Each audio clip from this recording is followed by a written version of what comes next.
Ayon sa GMA News, compound ng KOGC, pinasok ng pulisya para dakpin si Pastor Apollo Kibuloy. 2,000 mga pulis sa pangunguna ni General Torre pinasok ang Kingdom of Jesus Christ ni Apollo Kibuloy para i-serve ang warrant of arrest sa kanya.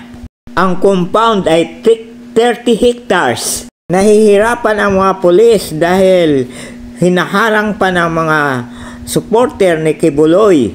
Ayan si General Torre. Sabi niya, sa ayaw at sa hindi, papasok kami. Tumabi-tabi kayo dyan. Hinarangan ng mga supporter ni Kibuloy ang highway. Naglagay ng mga barrier, mga truck at crane.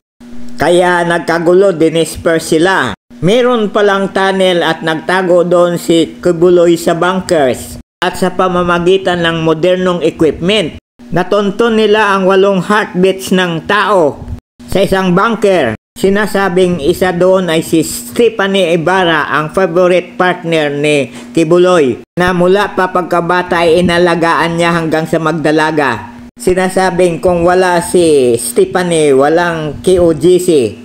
Pang-4 na araw na ngayon. Hindi alam ng pulis kung paano pasukin ang bunker. Baka barinahin na lang.